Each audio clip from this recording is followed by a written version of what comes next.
जय श्री कृष्ण। सभी का स्वागत है। और फिलहाल हम दासबोध को समझने का या फिर समझने का नहीं, उससे सीखने का प्रयास कर रहे हैं। और इसी प्रयास में आज हम आगे बढ़ेंगे और आज हम और एक स्तुति सुनेंगे और ये स्तुति होगी संतों की स्तुति। तो अगर आपने देखा होगा तो पहले हमने भगवान गणेश की स्तुति, उससे पहले तो हमने एक ग्रंथ के बारे में सुना, उसके बाद भगवान गणेश की स्तुति, माता शारदा की स्तुति, फिर गुरु की स्तुति, और आज हम संतों के बारे में पढ़ेंगे। और चिंता ना कीजिए, कल हम श्रोतों के बारे में पढ़ेंगे, यानी सुनने वालों के लक्षण और उनकी योग्यता क्या होती है, तो उसके बारे में भी हम सुनेंगे, समझेंगे और आगे बढ़ेंगे। तो एक बार कंफर्म करें प्लीज, क्या आपको मेरी आवाज क्लियर आ रही है? एकदम बढ़िया, थैंक यू। जय श्री कृष्ण। तो जैसे कि कल हमने कहा, गुरु, जीवन में गुरु का बहुत ज्यादा महत्व है और उसके बारे में हमने काफी विस्तार से बात की। इनफैक्ट 2 या 3 दिन तक हम गुरु की बात कर रहे थे। भगवान की प्रेरणा से, गुरु जी की कृपा से कुछ अलग अलग टॉपिक्स को हमने छेड़ा, उसको समझने का प्रयास किया और मुझे व्यक्तिशः बहुत अच्छा लगा। आगे बढ़ते हैं। अब हम दशक 1 समास 5 को पढ़ेंगे, समझेंगे, उससे सीखने का प्रयास करेंगे और यहाँ पे हम संत स्तवन करेंगे। संत स्तवन, अब यानी संत कौन?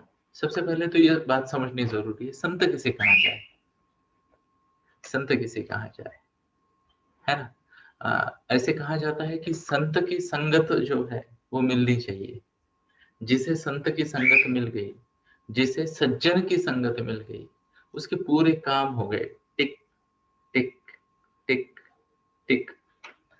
अब इस मुद्दे को समझते हुए पहले तो ये समझेंगे कि जिसे जैसी संगत मिल गई उसके वैसे काम हो गए। टिक टिक टिक टिक। तो संत है या मान लो सज्जन है या दुर्जन है, आपको उसका फल तो मिलना ही है संगत का, है ना?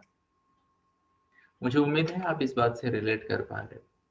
तो यहाँ पे संतों की स्तुति की गई है, हम स्तुति सुनेंगे, समझेंगे, उनके कैरेक्टरिस्टिक्स को समझेंगे, उससे क्या लाभ होता है, उनकी क्या क्षमता होती है, इसको समझने का प्रयास करेंगे। और उसके बाद जिसे कहते हैं ना, हम हमारी विवेक बुद्धि से आगे सोचेंगे हमें क्या करना है।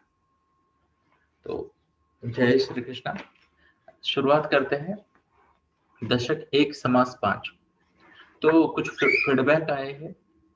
ओके, उन फीडबैक के बेसिस पे कई सारे लोग ये मराठी श्लोक से रिलेट नहीं कर पा रहे, तो हमने सोचा कि कुछ दिनों के लिए थोड़ा इन श्लोकों को थोड़ा बाजू में रखते हैं और इसका मतितार्थ है, यानी इसमें से जो भी समरी है उसको समझने का प्रयास करते हैं। चलेगा? कोशिश करते हैं, एक्सपेरिमेंट करते हैं 2 दिन तक, फिर देखते हैं कि यहाँ क्या हो रहा है। तो यहाँ पे शुरुआत में ही स्वामी जी ने, समर्थ रामदास स्वामी जी ने कहा है कि अब मैं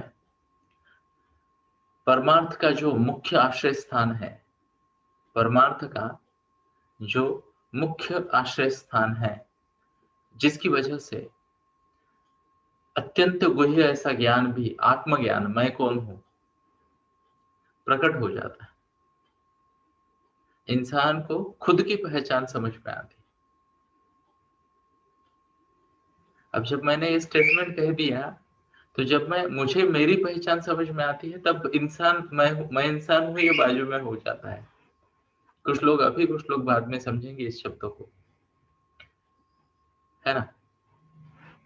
इंसान, ये देह भी तो मैंने धारण किया है ना, ये धारण किया है, और ये देह धारण करने से मुझ में कुछ क्षमताएं आती है, कुछ क्षमताएं आती है जिनका उपयोग कैसे करना है, यह सोचने की क्षमता भी हमारे पास है।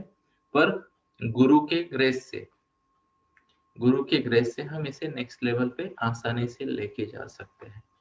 संतों की संगत से हम इसे आसानी से नेक्स्ट लेवल पे लेके जा सकते हैं। एक छोटा सा एग्जांपल देना चाहूंगा। क्या आपको पता है, हमारे पास मान लो कुकर होता है किचन में, है ना, कुकर, बराबर है।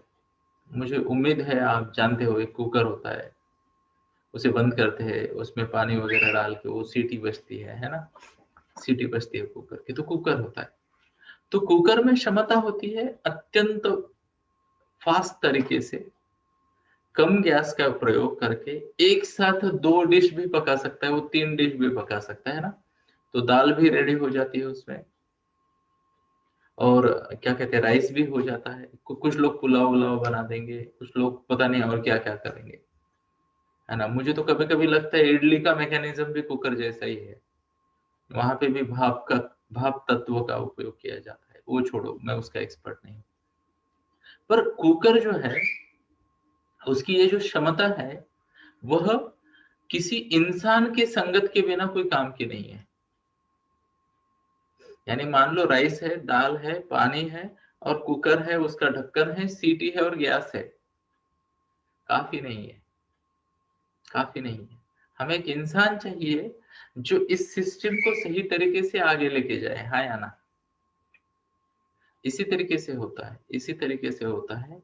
इंसान है, आप हो, मैं हूं, हमें अनंत पॉसिबिलिटीज है, अनंत शक्यताएं है। ओके, इनफैक्ट कई सारे श्रेष्ठ गुरुजन ये कहते हैं कि इंसान ने सोचा और हो गया। जय श्री कृष्ण। इंसान ने सोचा और हो गया, सोचा और हो गया। पर इंपॉर्टेंट बात यह है, क्या सोचना है, क्या सोचना है, इसके बारे में कौन गाइड करे ना, कौन गाइड करे।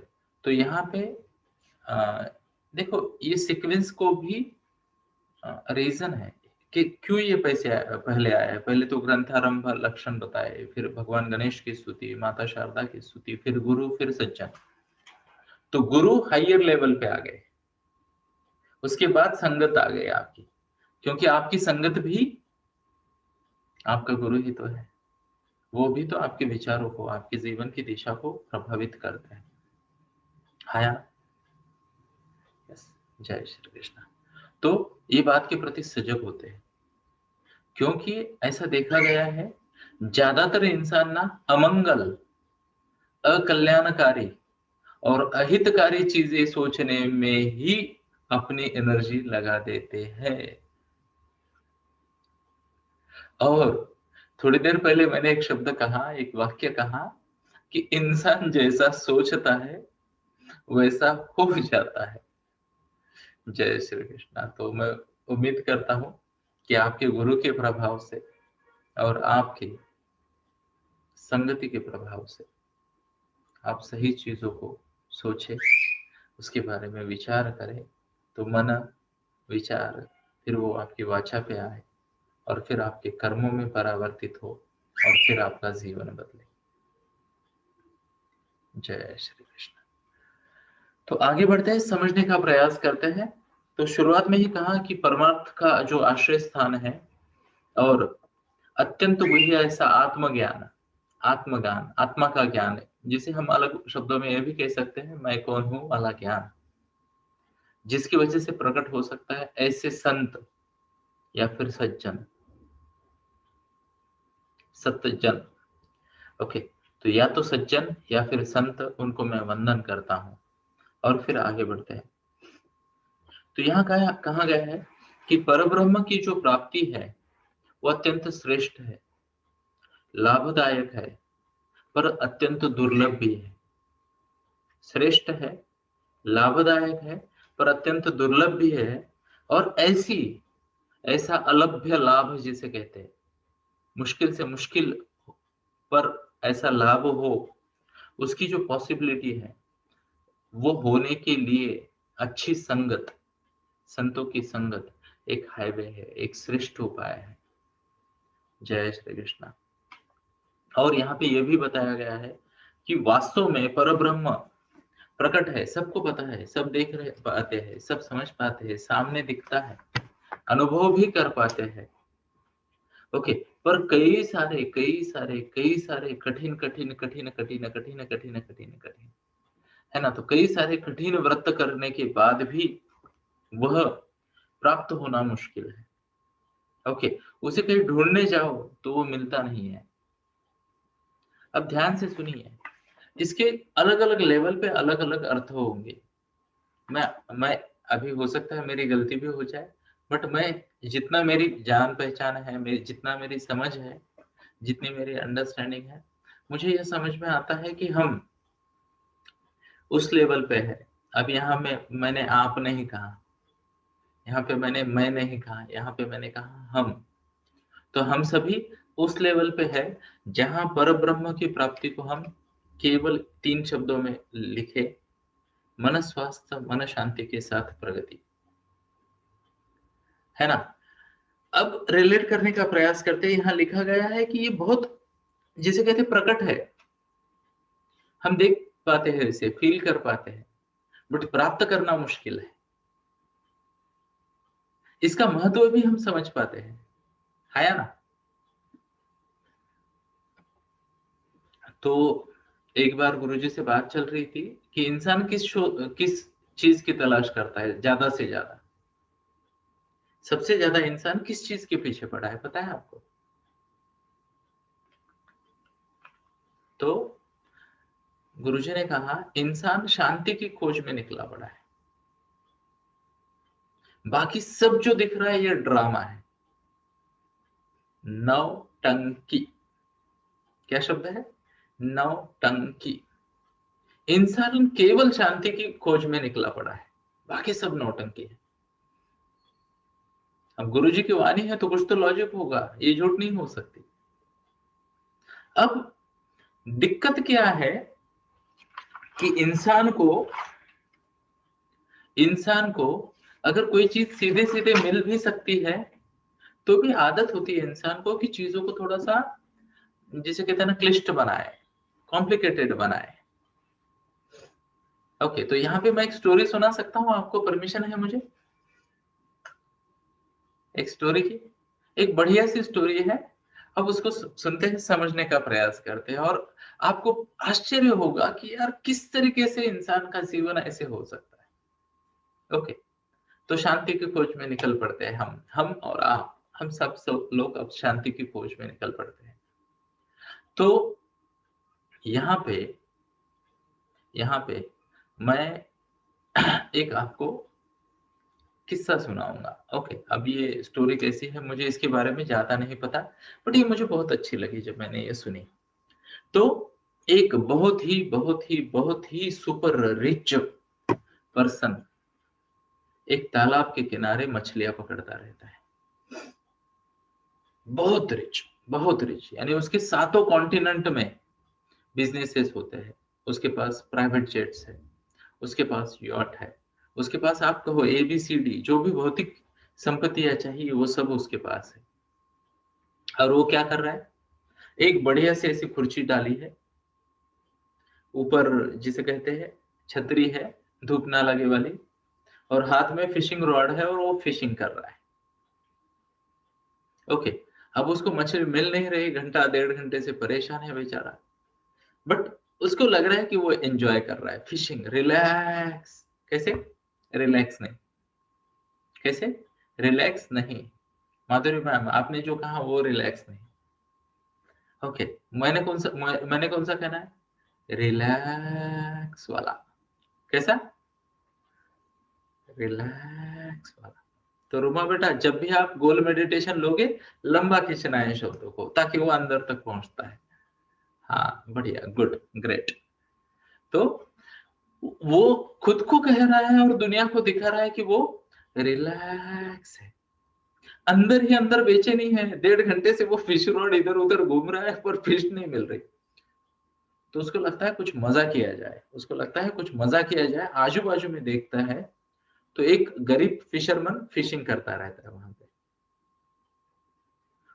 तो ये तो सुपर सक्सेसफुल रिच पर्सन, इसे लगता है इस इंसान को थोड़ा ज्ञान देते हैं। क्या हालत है बोले इसकी, इसको थोड़ा ज्ञान देते हैं। तो उसको बोलते, ए भाई जरा इधर आओ। ओके, अब इसके सूट बूट में आया कन्हैया वाले लुक को देख के वो आ जाता है, उसको लगता है ये साहब है कुछ अपने काम की चीजें करेगा। तो बोले क्या कर रहे हो? तो कह रहा मैं फिश पकड़ रहा हूँ, फिश पकड़ रहा हूँ। तो पूछते हैं कि कितनी पकड़ लोगे दिन में? मैं तो 1.5 घंटे से यहाँ बैठा हूँ, एक भी नहीं मिली।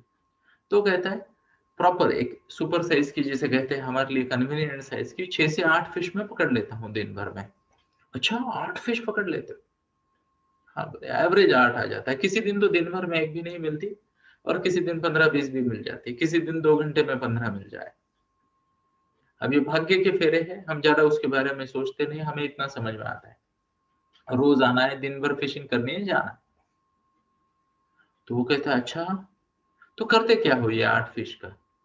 तो वो कहता है मेरी फैमिली है, मेरी 2 बच्चे हैं, पत्नी है, मेरी माताजी है, तो हमारी फैमिली, हम यही रहते बाजू में। तो थोड़ा ऐसा दिखता है, अच्छा वो तुम्हारा घर है?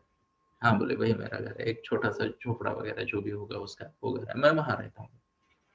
तो अच्छा बताओ, बोले कि क्या करते हो इस 8 मछलियों का? तो कहते हैं 3 से 4 साइज के हिसाब से हमें खुद को लग जाती है, हमारे खुद के खाने में आ जाती है। फिर एक फिश बेचकर मैं राइस वाइस ले लेता हूं। फिर 3 फिश बचती है, उसमें से 2 फिश को बेचकर मैं धन संचय करता हूँ, थोड़ा बहुत पैसा जो मेरे को अलग अलग वक्त पे काम आता है। और एक फिश जो होती है मेरी दिन की बाकी जरूरतों को पूरा करती है। तो एक तो राइस वाली हो गई। फिर कभी मान लो आटा ले लिया, कभी नमक ले लिया, कभी तेल वेल, तो वो ऐसे तो 8 फिश में मेरा हो जाता है। और आगे वो कहता है भगवान बड़े दयालु है, मेरा एवरेज 8 आ जाता है बराबर रोज। तो वो कहते थोड़ा इधर आ, बैठ इधर, मैं तुझे एक आइडिया देता हूँ। बोले आइडिया? ओके, तो वो कहते हैं एक काम कर, कुछ दिनों तक धन संचय कर, तूने किया भी होगा, मार्केट से ना एक बड़ा सा जाला लेके आ। तो बोलते जाला, उससे क्या होगा? बोले जाला तो ऐसे डालेगा ना, तो हो सकता है एक दिन में तुझे 50 फिश मिले। बोलता 50? तो उससे क्या होगा? क्या कहता है? तो उससे क्या होगा? तो बोलता है अरे समझ नहीं आ रहा क्या तुझे? अगर तू रोज 2 फिश वाला धन संचय करता है तो उससे क्या होता है? बोले कुछ नहीं, मेरा दशहरा निकल जाता है, दिवाली निकल जाती है ना। कभी कभी किसी फंक्शन में भी जाके आ सकता हूँ, किसी के मैरिज में वगैरह, कभी कभी सोशलाइज हो जाता हूँ, ब्ला ब्ला ब्ला, घर अच्छा चल रहा है और सब खुश है, सब हेल्दी है, वाह वाह वाह। बोले सोच, अगर 2 फिश का सेविंग करके तो इतना कर रहा है, तो 50 फिश आएंगी, 44 डेली सेव करेगा। वो बोलता अच्छा, वाह, इससे क्या होगा? तो बोले इससे बहुत ही जल्द ना तो 2-3 जाले और खरीद पाएगा। तो बोलता है ओह, 2 से 3 जाले, उससे क्या होगा? बोले मैं तो अकेला हूं। तो कहता है अरे समझ मूर्ख, जालों को थोड़ी तुझे दिन भर पकड़ के रखना है, जाला तो तू फेंक देगा ना तालाब में, और 1 बाय 1 करेगा। तो बोलता है हाँ ये तो मैं कर सकता हूँ। तो इससे क्या होगा? वो पूछता है इससे क्या होगा? तो वो कहता है इससे तुझे डेली 200 फिश मिलेगी। वाह, डेली 200 फिश, अमेजिंग है ना। तो बोले तू एवरी डे 194 फिश सेल कर सकेगा, और उससे जो धन आएगा उसका संचय कर सकेगा। तो बोले उससे क्या होगा? तो वो कहता है इससे ना तू एक बड़ी सी नाव ले पाएगा, एक बड़ी सी बोट ले पाएगा। वो बोलता है वाह अमेजिंग, अब बोट में मैं क्या करूंगा, हम तो ये तालाब के इधर उधर पैदल ही चले जाते। अरे बोला छोड़, सोच बड़ी बड़ी नदियां है, उसमें बहुत ज्यादा फिश है। समंदर होता है, तूने सुना है क्या नाम समंदर का? वो कहता है हाँ मैंने सुना तो है, बोले पर वो बहुत बड़ा होता है, तो मुझे सोच के ही डर लगता है। अरे डर मत, तू बड़ी जब नाव लेगा ना तो वो समंदर में फिशिंग को जाएगा, तेरे ऐसे 50-50 लोगों की टीम होगी, और वो लोग दिन में हजारों मछलियां पकड़ के लाएंगे। बोलता है 1000 मछली? और एक सवाल पूछता है, क्या होगा वो सवाल? उससे क्या होगा? वो पूछता है उससे क्या होगा? तो बोलता अरे समझ बात को, अगर तूने ये ठीक तरह से कैसे किया तो हर 3 महीने बाद तू एक बड़ी सी नाव ले पाएगा और 50 लोगों को नौकरी पे रख पाएगा, और 2 या 3 साल में तेरे पास ऐसे बड़ा संचय हो जाएगा। 12 बड़ी बड़ी नावों का, फिशिंग बोट्स का तेरा क्रू बन जाएगा। बोलता क्रू, अरे बोले वो यानी तेरा ये जत्था बन जाएगा। हाँ बोले जत्था बन जाएगा। फिर वो एक सवाल पूछता है, क्या होगा वो सवाल, उससे क्या होगा? तो बोले तेरे पास इतना धन संचय होगा, इतना धन से संचय होगा कि तेरी हर इच्छा पूरी हो जाएगी। बोलता है हर इच्छा पूरी हो जाएगी? हाँ बोले मतलब क्या होगा? बोले तू बड़ा घर ले पाएगा। वाह! तो मेरे जैसे बोले बड़ी सिटी में, माया नगरी मुंबई में तेरा ऐसा बड़ा सा आलीशान बंगला होगा। बोले ये बड़े बड़े लोगों से तेरी जान पहचान होगी, वो आएंगे जाएंगे तेरे से बात करेंगे, है ना? तेरा समाज में स्टेटस होगा, टेलीविजन पे आएगा, पेपर में न्यूज आएंगी, बहुत लोग तुझे धन्यवाद देंगे कि तूने उनको नौकरी की। बोलते वाह ऐसे है? तो उससे क्या होगा? तो वो कहता है उससे ना तू इतना रिच बन जाएगा, इतना रिच बन जाएगा कि तुझे कुछ काम करने की जरूरत ही नहीं रहेगी। वो बोलता है वाह, काम करने की जरूरत नहीं रहेगी, क्या बात है। फिर एक सवाल पूछता है, क्या है वो सवाल, उससे क्या होगा? तो बोलता है अरे मूर्ख समझ, फिर तू जब चाहे जो चाहे कर सकता है। वो बोलता है जब चाहे जो चाहे कर सकता हूँ? तो क्या आप एग्जाम्पल देके समझाओगे? अरे बोले तू मेरे जैसा ऐसे रिलैक्स बिना किसी लोड के ना, ऐसे सब तालाब के किनारे आके ना फिशिंग करते बैठ सकता है, बिजनेस अपने आप चलता रहेगा। फिर वो उसकी आंखों में देखता है और बोलता है मैं अब क्या कर रहा हूं, मैं अब क्या कर रहा हूं? मैं तालाब के किनारे बैठा हूं, मैं रिलैक्स हूं, और बरसों से रिलैक्स्ड हूं, मुझ में कोई व्याधि नहीं है, मेरा सब ठीक चल रहा है। फिर वो उस ज्ञानी और सफल व्यक्ति को बताता है कि हे महानुभाव, धन्यवाद, आपने मुझे इतना बहुत कुछ समझाया। बट अगर वो उसके गुरु की बात कहता है कि हमारे जो धर्म गुरु है ना, अब सबके अपने अपने गुरु होते हैं, तो उनके भी एक महाराज थे। तो उन्होंने कहा हमारे धर्म गुरु ने ये बताया, अब ध्यान से सुनना, ये सबसे बड़ा ज्ञान हो सकता है, दिव्य ज्ञान। उन्होंने ये कहा कि अगर आपको रिलैक्स होने के लिए, अगर आपको रिलैक्स होने के लिए, मन शांति प्राप्त करने के लिए, मन स्वास्थ्य प्राप्त करने के लिए आपके रूटीन से बाहर जाने की जरूरत पड़ती है, तो आप गलत प्रोफेशन में हो। जय श्री कृष्ण। आया ना? आप गलत प्रोफेशन में हो। अब ये सोच रहा है कि यार अभी ईगो इसका बीच में आ रहा है, इससे ही ज्ञान लेना चाहिए। मैं बिजनेसमैन हूं तो मैं 24 घंटा वहां पड़ा रहूं, दिन भर बिजनेस करूं, I should feel at ease, है ना? अब ये मंत्र है दोस्तों, मन स्वास्थ्य मन शांति के साथ प्रगति का। जय श्री कृष्ण। जो काम आप करो वो आपको दिल से भाए तब मजा आता है ना? और मैं आपको बता देना चाहता हूँ मेरी असफलता की एक छोटी सी स्टोरी।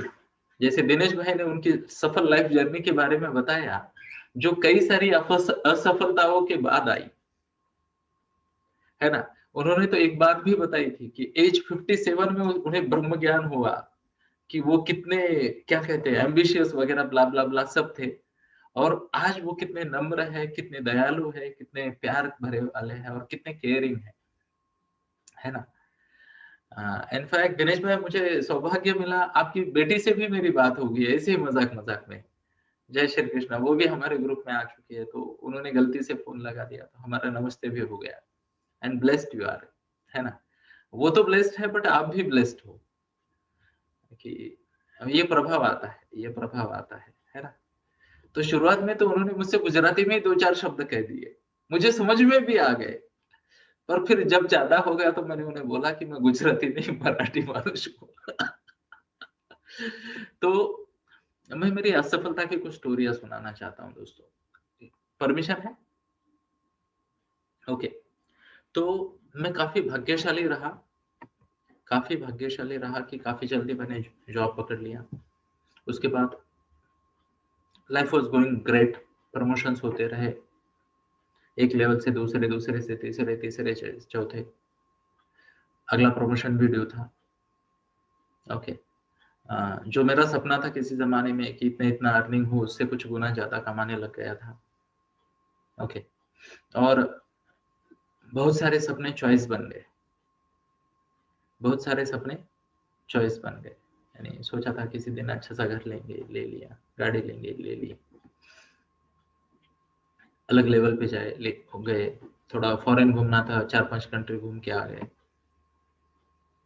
तो ये जो है ना, ऐसे टिक लगे, टिक टिक टिक टिक, फिर भी कुछ मिसिंग था, फिर भी कुछ मिसिंग था। और उस वक्त मुझे मेरे मन से एक टैग लाइन आई जो मैं अभी भी यूज करता हूँ, और वो टैग लाइन थी, give up the good, go for the great. Give up the good, go for the great. क्योंकि मैं ये सब कर रहा था और मुझे ये सब सफलता भी अच्छी लग रही थी, पर हर वीकेंड जब आता ना, क्षमा करे, जब भी मंडे आता तो मैं वीकेंड का इंतजार करता। जब भी मंडे आता तो मैं वीकेंड का इंतजार करता, और जब वीकेंड आता तो एक भूखे बच्चे की तरह, एक गरीब इंसान होता है ना, कोई भिखारी, जिसे अगर आप खाने को दे दो एक बड़ी सी थाली, तो वो सोच कर ही परेशान हो जाता है कि क्या क्या खाऊं इसमें से और कितना खाऊं। वो सोचता है खाने पे ध्यान कम, और वो सोचता है एक साथ ही बहुत ज्यादा भर के रखो थाली में।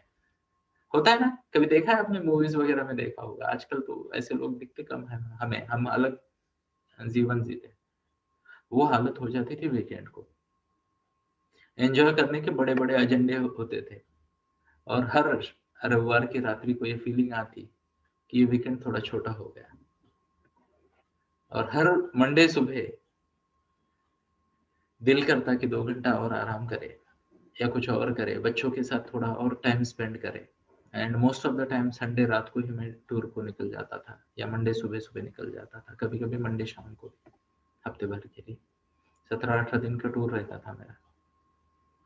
और मैंने सोचा कि क्या मेरे जीवन का लक्ष्य, अब ध्यान से सुनना दोस्तों, इनडायरेक्टली मेरे जीवन का लक्ष्य वीकेंड पे जीवन जीना ही था। अब ये देखो, भगवान ने जो सृष्टि बनाई, यहाँ तो 7 दिन का हफ्ता है, तो 7 दिन का हफ्ता है। Every day is say your birthday, Dinesh भाई बोलते हैं, है ना, every day is your birthday. हर दिन यार हमें एंजॉय करना है, हमें जीना है, हमें कंट्रीब्यूट करना है। और वहां मैं टुकड़ों में जी रहा था। 5 दिन काम, 2 दिन लाइफ, 5 दिन काम, 2 दिन लाइफ। मुंबई के बारे में मैं कभी कई बार ये कहता हूँ, मुंबई में रह सकते हो, जी नहीं सकते, है ना।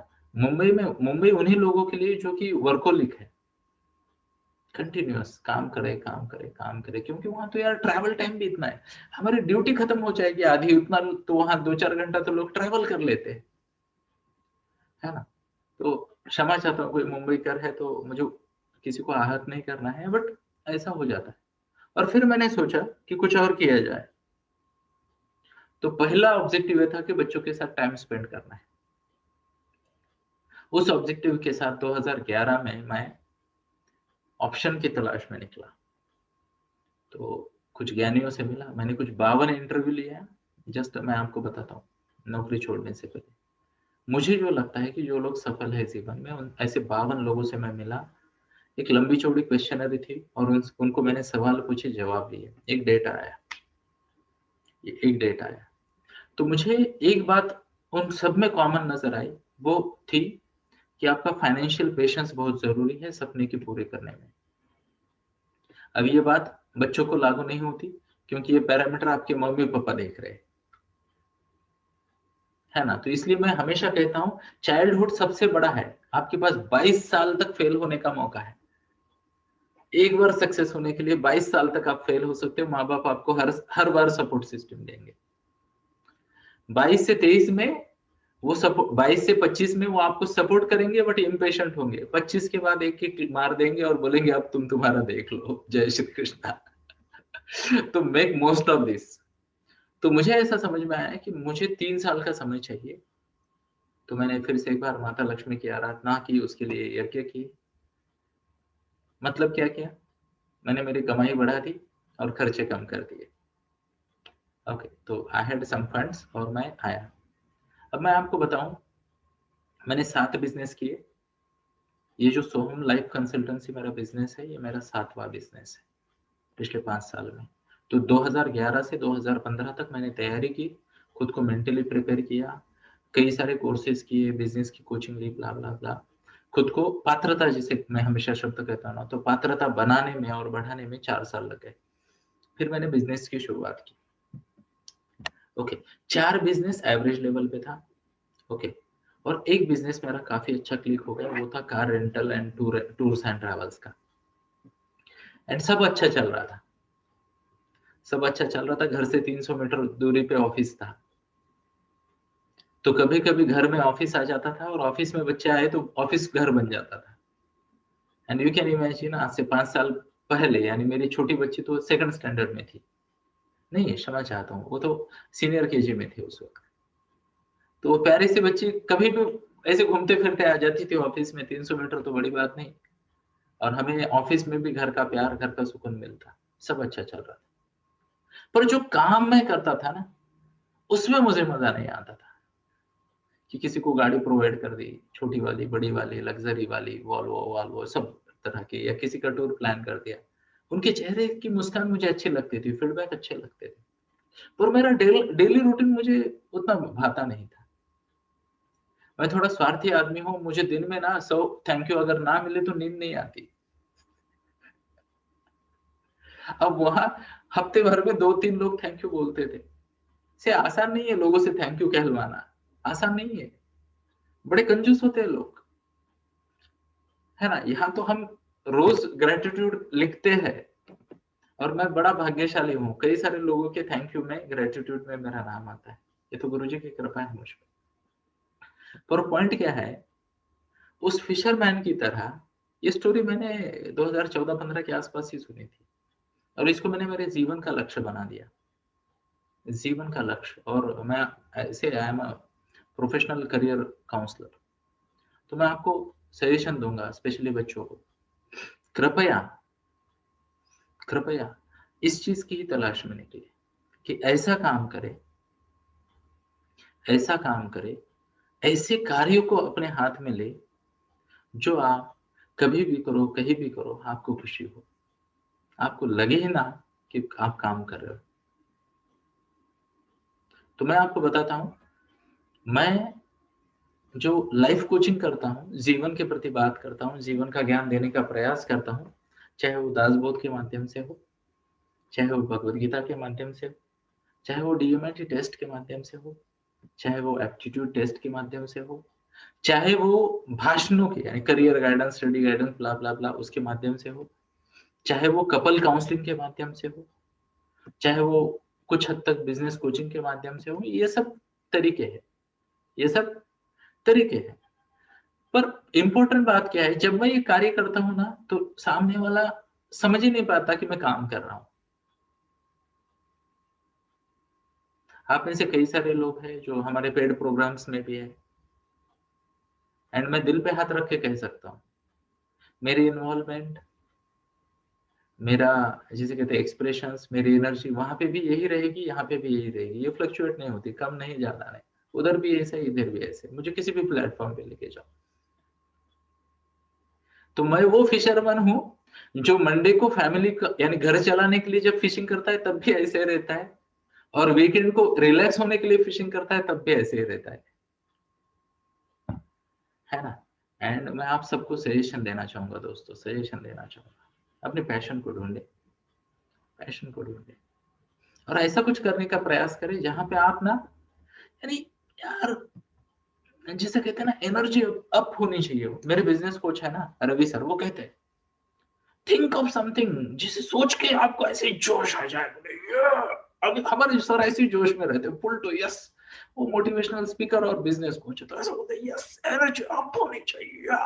उनको देख के आदमी कुर्सी पे चल जाता है, इतनी एनर्जी होती है उनकी। यानी वो कुछ हमारे विवेक बिंद्रा जी, आपने सुना होगा विवेक बिंद्रा जी को, तो उस टाइप के है हमारे रवि सर, फुल एनर्जी। अगर कोई उनके भाषण में पहली 3 लाइन में होगा तो उसको ऐसा लगेगा कि साउंड सिस्टम कान में लगा दी, इतना जोर से बात करते, फुल एनर्जी के साथ। एंड हमारा सिंसियर ग्रेटिट्यूड। हमें अभी करीब करीब 200 लोगों की टीम बन रही है हमारी। I am sure Feb and तक 200 लोगों की टीम हो जाएगी हमारी। काफी अच्छी ग्रोथ हुई है 5 साल में। ओके और sincere gratitude to Ravi sir की, उन्होंने हमें जो बिजनेस सिखाया उसी तरीके से कि काफी बढ़िया तरीके से सिखाते हैं क्या करना है कैसे करना है। इनफैक्ट उनकी सिस्टम की वजह से मैं रिलैक्स में इतने सारे प्रोग्राम्स और बाकी चीजें कर पाता। तो मैं मुद्दे की तरफ आ रहा था।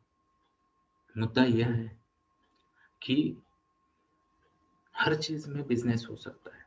नोट करें, हर चीज में बिजनेस हो सकता है, हर चीज में करियर हो सकता है। एग्जाम्पल लेते हैं। ओके तो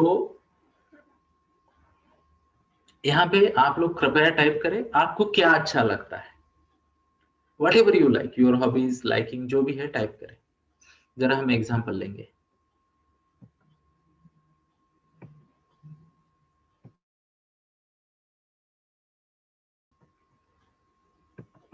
धन्यवाद सभी का। तो एक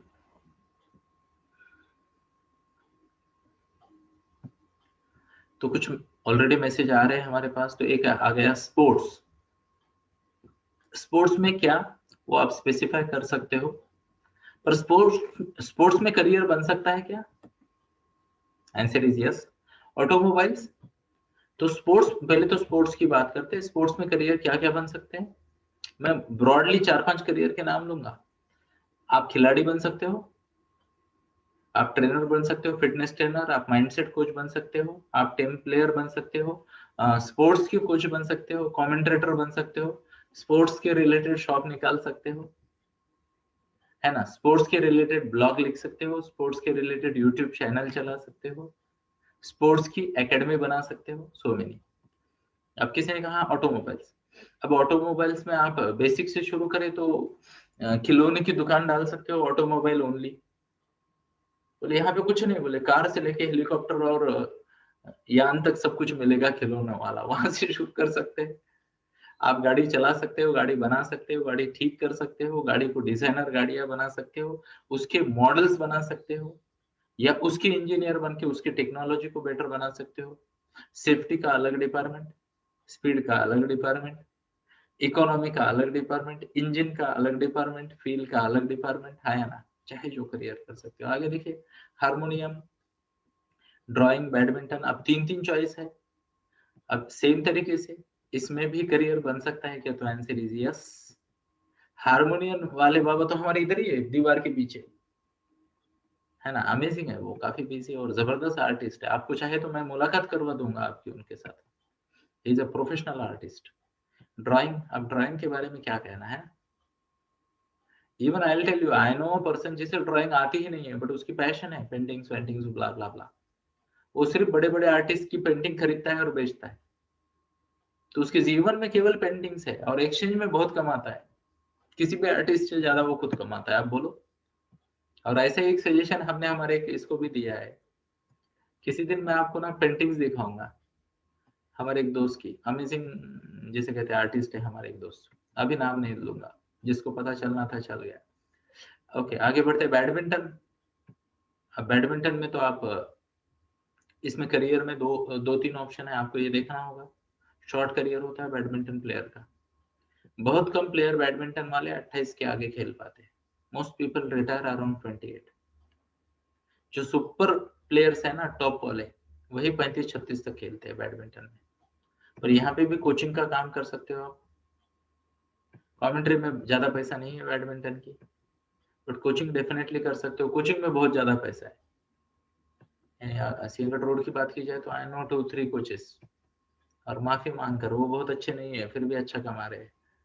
बेसिक लेवल के कोचेस भी, क्योंकि आजकल से पेरेंट्स हर चीज में, स्केटिंग का क्या होता है, करना तो कुछ नहीं बट एकेडमी से अच्छी चलती है, तो वहां पे भी कर सकते हो। हेल्पिंग पीपल, अब हेल्पिंग पीपल तो एक बहुत बड़ा डोमेन है। आधी दुनिया इसी में काम कर रही है। 72% people are in helping people.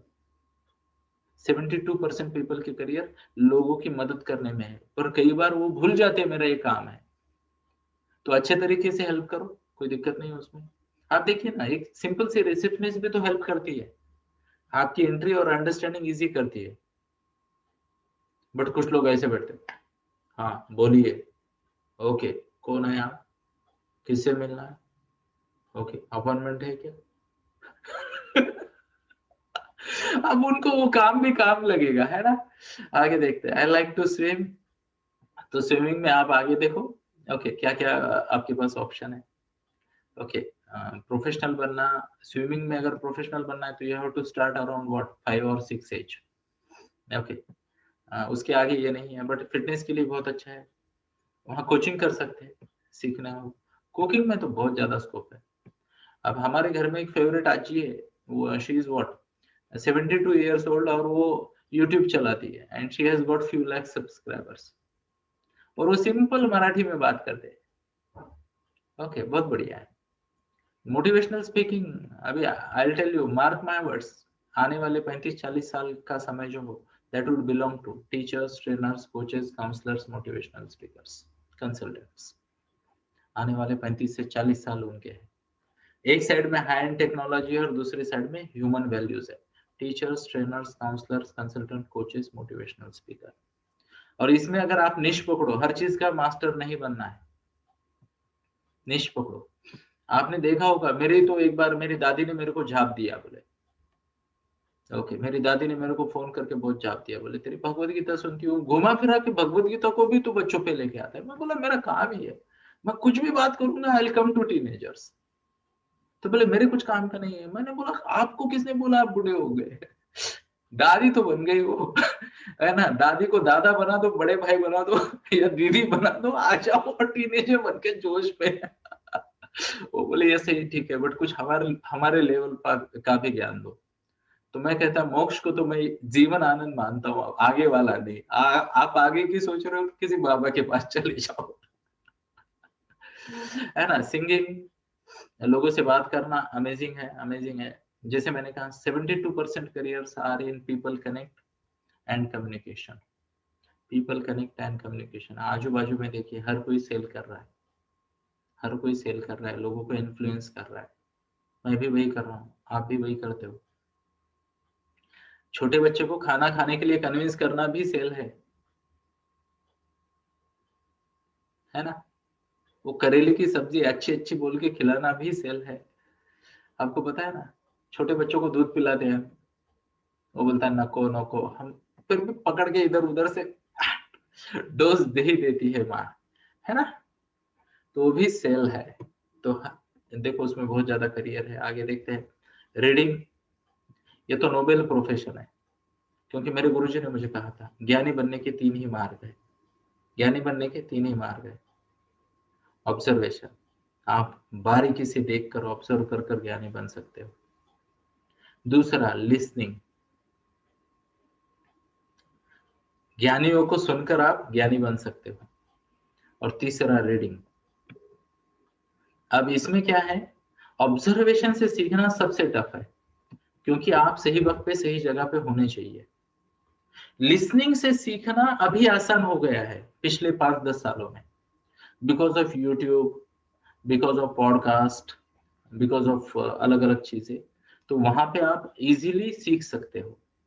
यानी आप आपकी मर्जी से ना किसी से भी, यानी स्वामी विवेकानंद से लेके जिसे कहते हैं समोसे वाले तक, किसी को भी सुन सकते हो आप यूट्यूब पे जब चाहे, तो वो भी आपके चॉइस पे होगा। और रीडिंग, रीडिंग सबसे बेहतर तरीका है ज्ञानी बनने का, किसी भी चीज में एक्सपर्ट बनने का, आगे बढ़ने का। क्यों? क्योंकि बुक्स अनबायस्ड होते, बुक्स आर अनबायस्ड, और वो आपको वो सब सिखा देते हैं जो आपके लिए रिलेवेंट है। आपके पास चॉइस है क्या पढ़ना है क्या नहीं पढ़ना है, आपके पास चॉइस है क्या रिपीट पढ़ना है क्या नहीं पढ़ना है, आपके पास चॉइस है उससे क्या लेना है नहीं लेना है। जैसे आज हमने चॉइस किया कि श्लोकों को नहीं पढ़ते, सिर्फ मुद्दों को समझते, चॉइस किया ना, है ना। तो बुक्स बहुत अच्छा तरीका है आगे बढ़ने का, सीखने का। हाँ, तो यहाँ पे मैसेज आ गया, देखो वो चैनल का नाम आ गया, आपली अच्छी नाम का चैनल। यू आर राइट बेटा, वही चैनल की बात कर रहा हूँ मैं। मेरी मम्मी देखती है, वो भी खुश हो जाती है। मैं बोला तुम भी करो ऐसा कुछ, है ना। तो कई सारे जो हमने बात की, ये सब चीजों में आप पैशन बना सकते हो। तो चलो वापस आते हैं, एग्जाम्पल स्टोरी सुना दी और आधा घंटा पौना घंटा निकल गया। तो संत की संगति की कुछ बातें हैं जो कि यहाँ पे बताई गई और जो बहुत अच्छी बात है। तो हम 5 बजे रुकने वाले, 6 बजे रुकेंगे, तो हो सकता है कि हम इसके बारे में और ज्यादा कल सुने, पर फिर भी मैं आपको कुछ पॉइंटर्स बता देना चाहूंगा। अब इम्पोर्टेंट बात क्या है पता है, जैसे हमने ये बात पॉइंट शुरू कहाँ किया था पता है आपको, सबको शांति चाहिए, और फिर हम फिशरमैन के पास गए और इतना घूम के वापस आ गए। तो पॉइंट क्या है, शांति अपने आप में है। और संत संगति में ये पूरे चैप्टर में यही बताया गया है कि ये जो चीजें आपके पास है पर दिखती नहीं, उसे दिखाने का काम संत करते हैं। जो चीजें आपके पास है पर दिखती नहीं, उसे दिखाने का काम संत करते हैं। मतलब कैसा? जय श्री कृष्णा, धन्यवाद दिनेश भाई, धन्यवाद। उसको दिखाने का काम संत करते हैं। तो यहाँ पे बहुत अच्छा एग्जाम्पल दिया गया है, बहुत अच्छा एग्जाम्पल दिया गया है कि इन्होंने क्या कहा। अभी यहाँ पे और एक बात बताना चाहूंगा मैं, देखते हैं। तो जो प्रॉपर तरीके से जज करता है ना, जिसे पारख आती, मान लो जोहरी होता है ना, तो उसको समझ पाता है ना, कि कौन सा जिसे कहते हैं जो क्या कहते हैं उसे, धातु है वो मूल्यवान है और कौन सा पत्थर है वो पहचान पाता है। उसी तरीके से संत लोगों को सच की पहचान होती है, अच्छी चीजों की पहचान होती है। तो अच्छी कंपनी जरूरी है। अब यहाँ पे उन्होंने क्या क्या बताया जरा समझते हैं। अब ये लिखा गया है 400 साल पहले, प्लीज नोट, और इन्होंने जिस रेफरेंस से ये पढ़ के लिखा है वो तो हजारों साल पुराने हैं, है ना। तो आगे बढ़ते हैं, समझने का प्रयास करते हैं। यहाँ पे क्या बताया बताया, जैसे दिए के प्रकाश में अलग अलग चीजें दिखती है, बराबर है। आगे बताया गया है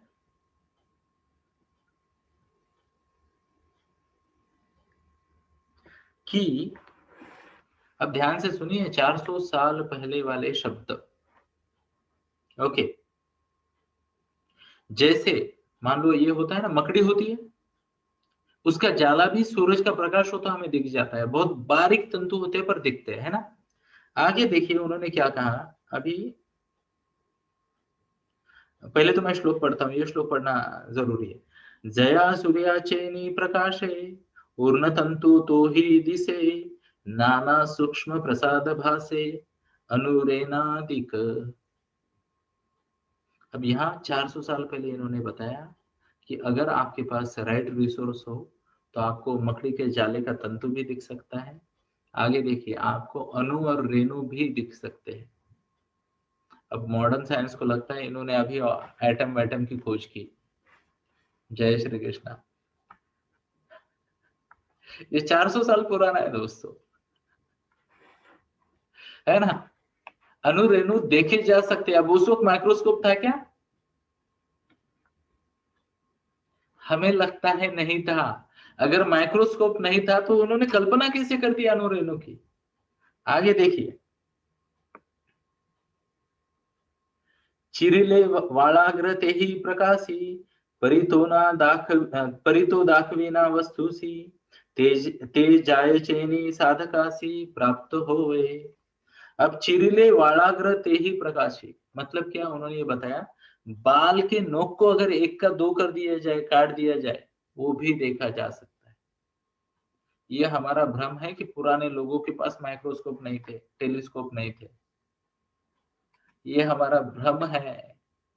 अदरवाइज कैसे वो लिख सकते हैं 400 साल पहले कि बाल को काट भी दिया तो उसका जो माइनर पार्ट है वो भी देखा जा सकता है, अणु और रेणु भी देखा जा सकता है। किंतु किंतु आत्म आत्म स्वरूप देखना मुश्किल है। मैं कौन हूं ये समझना मुश्किल है। मैं कौन हूं ये समझना मुश्किल है। शांति को देख पाना, अनुभव कर पाना मुश्किल है। और उन्होंने ये कहा कि अगर आपके पास संत संगति है, संतों के संग अगर आप रह पाते हो तो ये सब चीजें हो सकती है।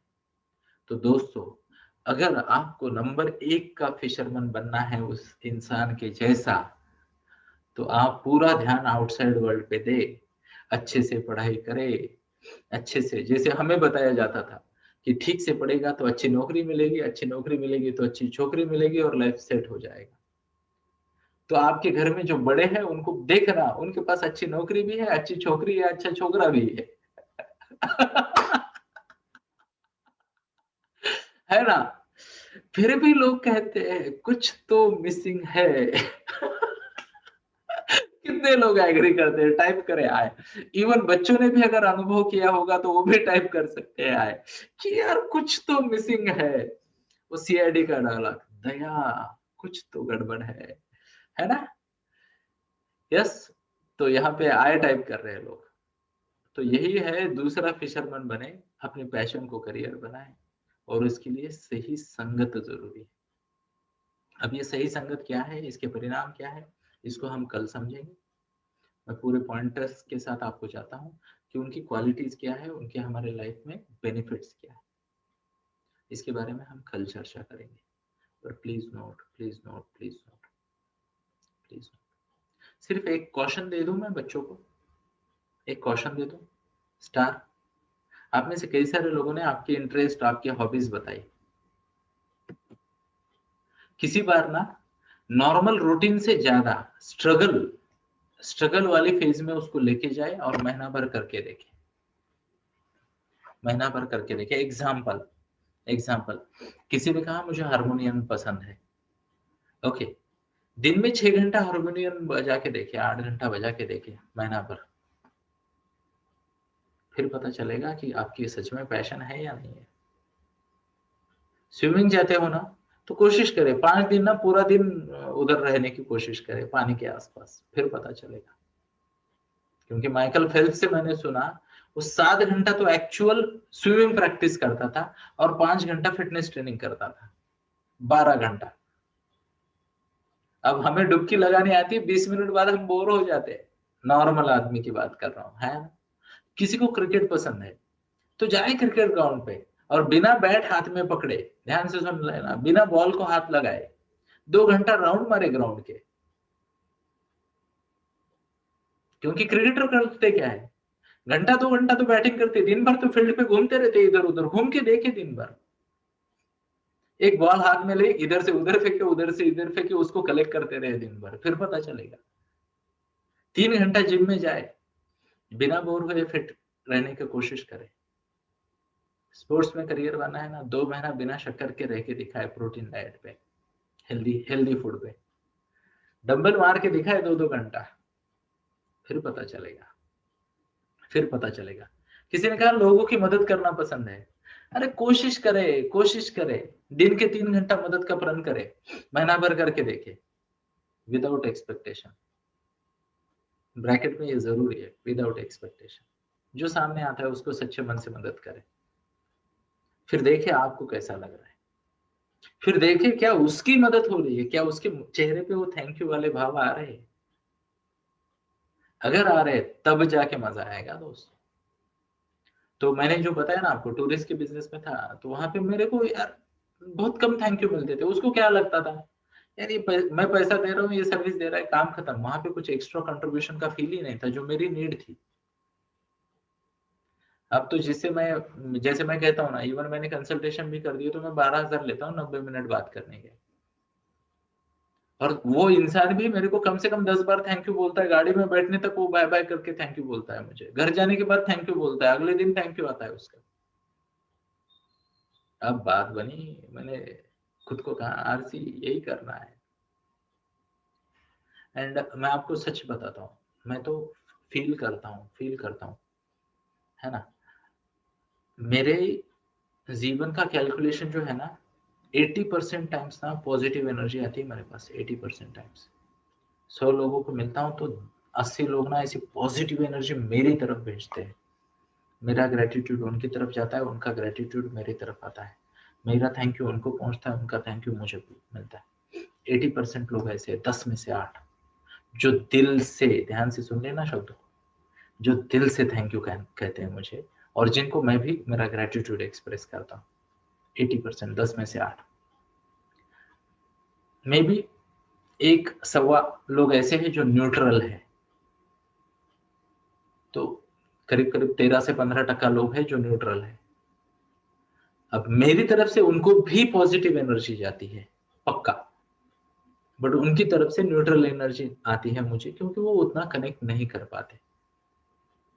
और 5 से 7% लोग हैं मेरे जीवन में जो मेरी तरफ नेगेटिविटी भेजते हैं, नेगेटिविटी। और ये गुरु जी की ब्लेसिंग है, मैं उनको भी पॉजिटिव वाइब्रेशन देता हूँ। एंड यही एक रीजन है दोस्तों कि मैं दिन भर अलग अलग मंच पे जाता रहता हूँ, भाषण देता रहता हूँ, और फिर भी सब बढ़िया है ना? क्या कहते, सब बढ़िया है। एंड ऐसा कुछ करे, ऐसा कुछ करे, है ना? एक बार डॉक्टर एपीजे अब्दुल कलाम को कहा गया था, किसी बच्चे ने कहा मुझे रिसर्चर बनना है, तो उन्होंने कहा कि क्या तुम्हारे घर में एक एक्स्ट्रा रूम है? तो उसने कहा हाँ। तो एक काम करो, बोले ये मेरा ईमेल आईडी है, ले लो, और आज से ठीक 30 दिन बाद अपना अनुभव बताओ। आपके जिस किसी विषय में आपको रिसर्च है उसके रिलेटेड 5-10 बुक ले लो, 5-10 बुक ले लो, और बाकी कुछ एक्सपेरिमेंट वगैरह करना है तो वो भी साथ में सामान ले लो, खुद को रूम में डालो, ओके, और 30 दिन तक रूम से बाहर मत आओ। मामा को बोल दो दिन में 2 बार चाय और 3 बार खाना नीचे से खिसका दे। तो बोला ऐसे क्यों? तो उन्होंने कहा बड़े बड़े रिसर्च उन्हीं लोगों ने किए हैं जो दुनिया को भूल सकते हैं रिसर्च के कार्य में अपने। जय श्री कृष्ण। हमने आइंस्टाइन की बात सुनी, अल्फ्रेड नोबेल की बात सुनी, कई बड़े बड़े लोगों की, टेस्ला की बात सुनी, है ना, Nikola Tesla, Madame Curie, Pierre Curie की बात सुनी, एपीजे अब्दुल कलाम जी की बात सुनी, विक्रम साराभाई जी की बात सुनी, कई सारे लोगों की। ये क्वालिटी जरूरी है ना? जो ये कर सकता है वही आगे बढ़ सकता है। ये करके देखो। अब वो कल्पना नहीं कर पा रहा कि 1 घंटा रूम में खुद को बंद करे बिना किसी गैजेट के, अब वो क्या बनेगा रिसर्चर ना? वो पैशन होनी चाहिए। अभी देखा आपने कोरोना की लस बन रही थी ना, वैक्सीन, तो यार 3-3 हफ्ते तक बाहर नहीं निकले लोग एक्सपेरिमेंट की लैब से। उधर ही बाजू में ही बेड, कुछ नहीं, 4 घंटा आराम करना, उठो फिर से रिसर्च करो, काम खत्म। मैंने देखा है कार्डियक कैथ लैब में काम करते हुए मेरे कई सारे दोस्त है कार्डियोलॉजी फील्ड में, टेक्नीशियंस है, कुछ अच्छे दोस्त डॉक्टर्स भी हैं। तो कभी कभी बहुत ज्यादा जब वर्कलोड आता है ना, वो उधर ही लगा देते एक्स्ट्रा 20 मिनट का पावर नैप लिया, अगले इसमें आ गए अगले केस को। अब मैं नाम नहीं लूंगा, but few of my friends back to back 30-30 patient देखे उन्होंने, एक के बाद दूसरा, दूसरे के बाद तीसरा, 30-30 पेशेंट। अमेजिंग है।